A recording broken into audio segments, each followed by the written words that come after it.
안녕하십니까. 마이다스 가치투자의 마이다스입니다. 자, 신약개발 기술 수출, 우리가 흔히 많이 들어보는 제약바이오 투자할 때 흔히 듣는 용어지 않습니까? 그런 용어들을 오늘 좀 정리해보는 시간을 갖도록 하겠습니다. 우리가 뭐 기술 수출 얘기도 많이 하고요, 바이오 시밀러 얘기도 많이 하고, 신약 개발은 어떻게 되는지 이런 부분도 많이 들어는 보지만 실제 어떻게 되고 있는지 잘 모르는 경우가 많습니다. 오늘 그런 거 한번 짚어드리는 시간을 갖도록 하고요. 제가 제약주를 보느라면요, 드는 생각이요, 화전민 생각이 납니다. 이산저산 불 지르고 농사 져먹고 또 옮겨 다니고, 또 저산에 불 지르고 농사 지고 옮겨 다니고, 또 이산으로 와서 불 지르고 농사 져먹고 또 옮겨가고, 제약바이오가 꼭 그런 식이에요. 이번에는 뭐 표적항암제 딱 뉴스 만들고 올리고, 또 떠나서 다음번에는 뭐 줄기세포주 올리고 또 떠나고, 그다음 어떤 때도 이중항체주 올렸다가 또 떠나가고, 이렇게 한번 푹 올렸다가 또 서가 사그라졌다가 다시 오고, 뭐 그런 식입니다. 자, 그러니까요, 제가 항상 얘기하다시피 투자는요, 요즘같이 박스권에서는 70% 정도 투자하는데요, 50%는 자기가 정말 믿는 종목에 투자하고요, 20% 정도는 이런 제약바이오, 뭐 기타 테마주 이런 쪽에 단타로, 장기로는 제약바이오도 매력이 없습니다. 왜냐하면 일정 부분 올라가면 또 내려오거든요. 그래서 단기로 들어가시고요. 길게 먹는 것은요, 그 회사 대표이사하고 투자자 영역이거든요. IPO 해서 몇 배씩 먹는 것은 이제 그들 영역이고요. 우리들은요, 떡고물 먹는 겁니다. 물론 뭐 간혹 뭐 10배도 먹기도 하지만요. 자, 그런 거 바라지 마시고 좀 단타로 투자하시는 것도 괜찮은 것 같아요. 자, 오늘 서두가 길어졌는데요, 하나하나 살펴보도록 하겠습니다. 자, 먼저 신약개발 프로세스부터 한번 살펴보겠습니다. 신약개발은요, 연구단계하고요, 개발단계 두 가지로 나누는데요, 우리가 관심 있는 건요, 개발단계죠. 연구단계는 말 그대로 어떠한 내가 개발할 물질을 선정하는 단계다. 이거는 관심 없고요. 우리 쪽은 개발단계가 중요한데요, 개발단계는 대상 물질에 대한 제조, 공정, 뭐 제재와 연구, 안정성 평가, 뭐 동태 규명 및 임상시험을 거쳐서 신약을 개발해가는 과정을 포함한다. 그래서 이게 핵심입니다. 개발단계. 그래서 개발단계가 어떻게 이루어지냐면요, 처음에는 기초 탐색 및 원천 기술을 연구하고요, 그 다음에 이제 후보 물질, 어떤 약을 내가 개발하겠다, 그 다음에 이제 전임상, 임상, 그 다음에 이제 신약 허가, 이런 단계를 거쳐서 신약이 나오는데요, 하나하나 좀 자세히 살펴보겠습니다. 먼저 임상시험 단계별 비용이 있는데요, 임상 3상이 압도적으로 많습니다. 대부분의 비용이 3상에 다 소요가 되는 것 같아요. 그래서 제약회사들이 3상에 가기 전에 1상, 2상에서 기술 수출을 하는 것 같습니다. 왜냐하면 비용이 너무 많이 들으니까 3상은. 자, 전임상부터 최종 시판까지요, 성공률이 9.6%나 되더라고요. 미국 바이오의학회에 나온 자료인데요, 이건 우리나라하고 미국하고 좀 틀리고요. 그 다음에 뭐 저는 0. 몇 프로를 알고 있었는데, 그것은 아마 후보 물질부터 뭐 저쪽 최종 시판 허가까지 나온 게 아닌가, 그런 생각도 듭니다. 참고로만 보시고요. 자, 전임상이 뭐냐, 임상 전 단계, 그래서 동물 실험입니다. 아시는 분은 다 아실 거예요. 상식이기도 하니까요.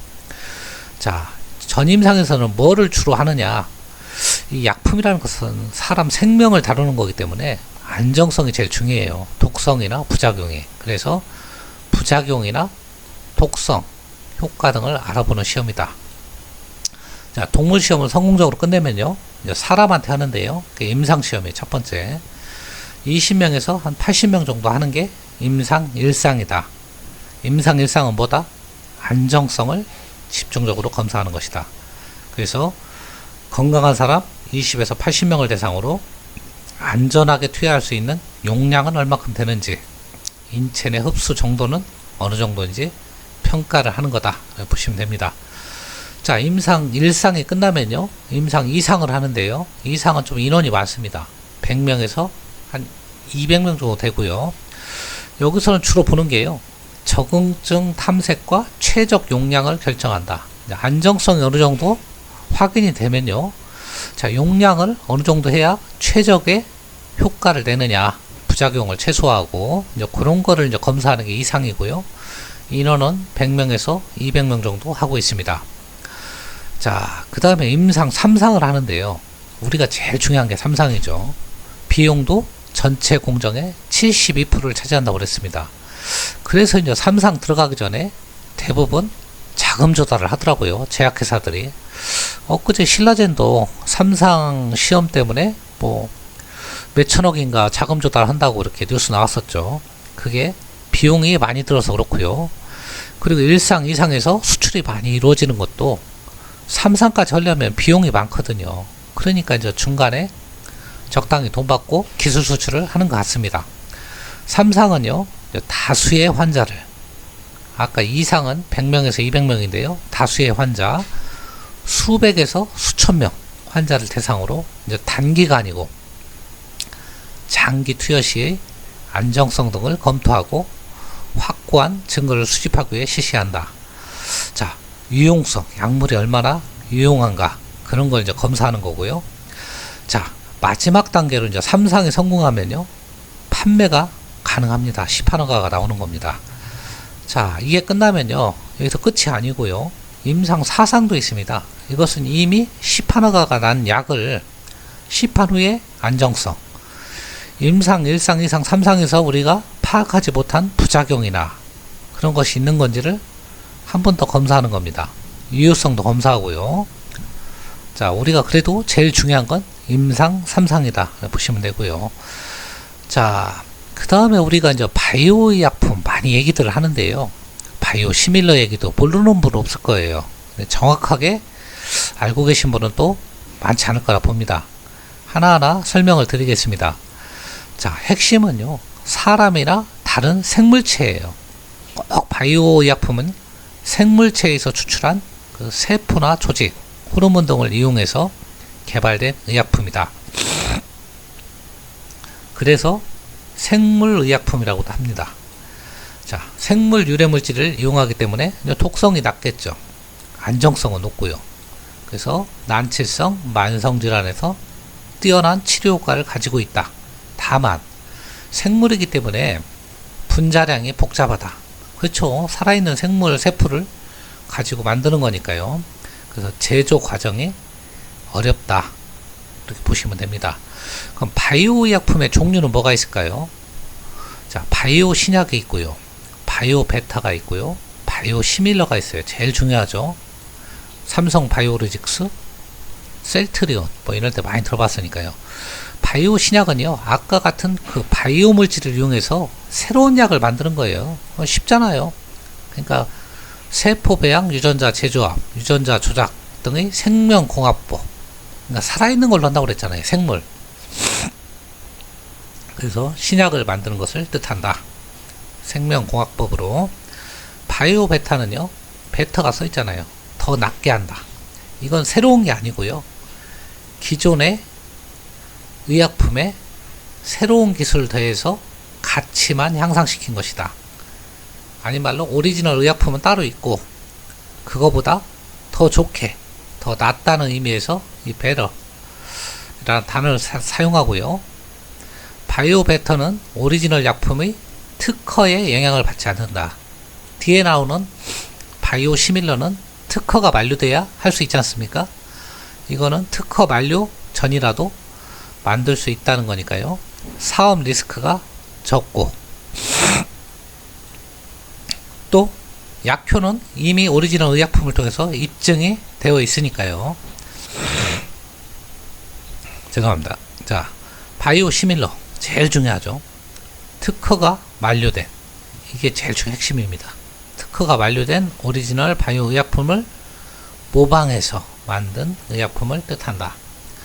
자, 바이오 시밀러는요, 동물 세포나 대장균 등이 살아있는 세포, 그러니까 생물이라고 그랬죠. 세포를 이용하여 제조하기 때문에 살아있는 걸로 하니까 오리지널 바이오 의약품과 동일하게는 못 만들지 않습니까? 살아있는 거니까 비슷하게는 만들어도. 그래서 비슷하다는 의미에서 시밀러라는 표현을 사용한다. 이제 아시겠죠? 우리가 바이오 시밀러 하는 게 그거다. 그래서 오리지널 의약품과 임상적, 비임상적 동등성 똑같다는 것을 입증받아야 한다. 당연하겠죠. 그걸 입증받아야 바이오 시밀러로서 그 기능을 할 수 있는 거니까요. 자, 세 가지가 있다. 바이오 신약, 말 그대로 바이오를 이용해서 새로운 신약을 만드는 게 바이오 신약이고요. 바이오를 이용해서 기존 의약품을 더 좋게 만드는 게 바이오 베터고요. 이건 특허하고 상관없이 만들 수 있고요. 바이오 시밀러는요, 특허가 꼭 만료돼야 됩니다. 그것을 모방해서 똑같은 효과가 있는 약을 만드는 것을 바이오 시밀러라고 합니다. 자, 이제 다 아시겠죠? 자, 바이오 시밀러도 있고요. 합성의약품도 있어요. 이 합성이라는 건요, 화학 제품이라고 보시면 돼요. 화학물질. 보통 표적항암제 이런 쪽에 많이 만드는데요. 화학물질 합성을 통해 개발, 생산된 의약품이다. 이게 특징이에요. 여기는 화학물질. 자, 분자량이 대신 작죠. 왜냐하면 살아있는 게 아니지 않습니까? 그래서 분자 구조도 단순해요. 화학물질이니까. 그래서 특성을 분석하기가 쉬워요. 그리고 일정한 화학 시계에서 매번 동일한 화학 반응이 발생하기 때문에 제조 공정이 용이하다. 우리 화학약품은 이거 섞고 이거 섞고 이거 섞으면 이런 효과 나온다, 이런 게 딱 나오지 않습니까? 근데 바이오는요, 살아있는 생물 조직이기 때문에 분자 구조가 상당히 복잡하니까 좀 더 어렵다는 얘기입니다. 자, 합성의약품은요, 합성 신약이 있고요. 똑같죠? 아까 바이오도 바이오 신약이 있었죠? 설명 안 드리겠습니다. 화학 물질을 가지고 신약을 만드는 게 합성 신약이고요. 계량 신약은 아까 바이오 베터라고 보시면 됩니다. 이거는 계량 신약. 그래서 기존 오리지널 의약품의 구조나 제조 용도를 변형시켜서 개발한 의약품을 뜻한다. 자, 기존 제품 대비 안정성, 유효성, 유용성이 개량되었거나 진보성이 있다고 인정한 제품이다. 이렇게 보시면 됩니다. 아까 바이오 베터하고 비슷하죠. 제네릭도 마찬가지입니다. 바이오 시밀러하고 비슷한 개념입니다. 자, 이것도 특허가 만료된, 똑같죠? 오리지널 합성 의약품을 모방해, 기존의 제품을 모방해서 의약품으로 만드는 거고요. 동일한 의약품임을 또닫다. 아까도 동등성을 입증해야 된다고 그랬죠? 자, 그래서요, 제네릭은 바이오가 아니고 화학물질로 모방해서 만든 그런 동일한 효과를 내는 의약품이다. 그걸 제네릭이다. 이렇게 보시면 됩니다. 그러니까 바이오 시밀러하고 같은 개념이다. 들어가는 물질이 바이오냐 화학물질이냐 그 차이다. 바이오가 들어가면 바이오 시밀러고요. 화학물질로 모방해서 만들면 제네릭이 되는 겁니다. 이제 아시겠죠? 그래서 합성 신약까지 알아봤습니다. 자, 우리가요, 이렇게 이제 만든 이제 신약을요, 끝까지 자기가 개발할 수도 있지만요, 이건 글로벌 제약사들이나 가능한 거고, 국내 같이 이렇게 영세한 제약사들은요, 3상까지 가기도 버겁습니다. 그래서 중간에 수출을 하는데요, 그 수출 방식이 마일스톤 방식하고 아까 라이센스 방식 두 가지가 있는데요. 먼저 마일스톤 방식 한번 알아보면요, 신약 라이선스 계약은 대부분 마일스톤 방식으로 이루어지며 계약 체계로 받는 계약금, 계약 단계별 성취도에 받는 단계별 기술료, 제품 상용화 이후에 받는 로열티를 받는다. 이게 이제 마일스톤 방식이에요. 계약금, 단계별로 기술료, 로열티. 그리고 둘이 계약한 내용은 비공개로 한다. 당연하겠죠. 뭐 공개적으로 하면 안 되겠죠. 자, 그래서 한번 살펴보면요, 계약금, 뭐 계약할 때 받는 거고요. 기술료는요, 전임상, 임상, 허가 완료, 이런 각 단계별로 기술료로 조금씩 받는 겁니다. 그 다음에 로열티는요, 완전히 개발이 끝나고 시판 허가가 났을 때 우리가 받는 로열티, 흔히 말하는 판매 금액의 일정 금액을, 매출액의 일정 금액을 받는 것입니다. 자, 이런 식으로 수출하는 게 마일스톤 방식이고요. 자, 확정된 계약금, 단계별 기술료, 로열티 세 가지로 이루어져 있고요. 가장 많이 수출되는 방식이라고 합니다. 자, 그 다음에 알아볼 게 라이센스 방식인데요. 한국은 이 방식을 더 많이 하는 것도 같아요. 제가 볼 때는요. 자, 신약 개발이 후기, 그러니까 임상, 3상 이 정도로 갈수록 상당한 자본과 방대한 경험이 필요하기 때문에 국내 제약회사는 주로 초기 단계의 신약 후보 물질을 자사보다 규모가 크거나 신약 개발 경험이 풍부한 회사에 라이선스 아웃하는 경우가 많다. 우리가 이제 많이 흔히 하는 라이선스 아웃했다, 뭐 글로벌 제약사에 팔았다 할 때 이제 이런 표현을 많이 쓰는데요. 자, 왜냐하면요, 우리나라 제약회사들이 굉장히 규모가 작고요, 돈이 없어요. 3상까지 할 수가 없고, 그 끝까지 진행하게 하자니 위험부담이 너무 큽니다. 그래서 중간에 라이센싱 아웃을 해서 그 위험을 서로 같이 공유하는 것 같아요. 자, 핵심을 보시면요, 임상 단계별로 역할을 분담해 신약 개발 리스크를 줄이면서 빠르게 상업화할 수 있는 신약 후보 물질의 권리 등을 도입 또는 이전하는 계약이다. 이게 라이센스 방식이다. 이렇게 보시면 되고요. 라이센스인, 이것은 기술을 가진 물질을 경쟁력이 있는 기술, 물질, 제품을 자사로 들어오는 것. 들어오니까 인이겠죠. 라이센스인. 자, 라이센스 아웃. 우리가 중요하게 하는 건 밖으로 수출하는 거. 자사가 보유한 물질, 제품, 특허, 노하우를 타사에 뭐 허여하는 거라고 어렵게 써 있는데요. 수출하는 것이라고 보면 됩니다. 자, 그 다음에 우리가 이제 흔히 플랫폼 기술 하는데요. 그게 무엇인지 정확하게 알아보는 시간을 갖도록 하겠습니다. 기존 의약품에 적용하여 다수의 후보 물질, 이게 핵심이에요. 두 가지가. 후보 물질을 도출할 수 있는 기반 기술을 의미한다.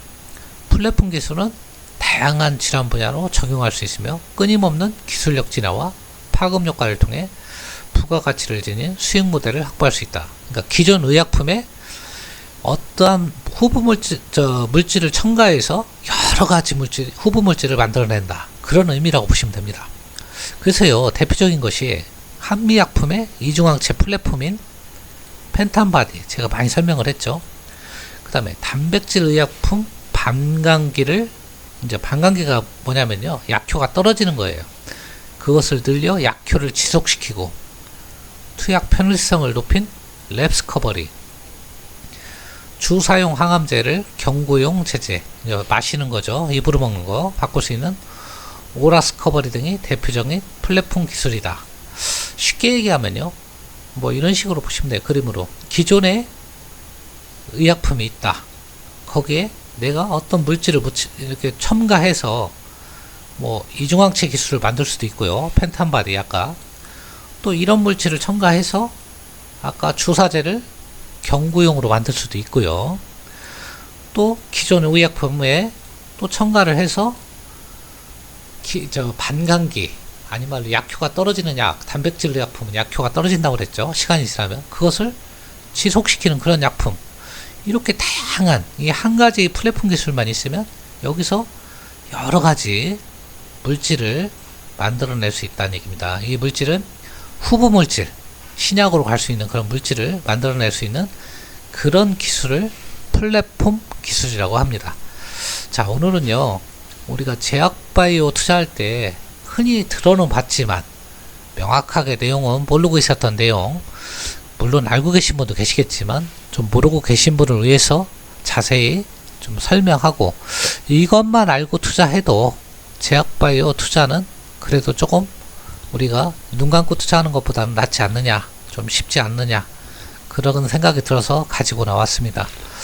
자, 내용이 괜찮았는지 모르겠고요. 도움이 되셨다면요, 좋아요와 구독 버튼 부탁드립니다. 감사합니다.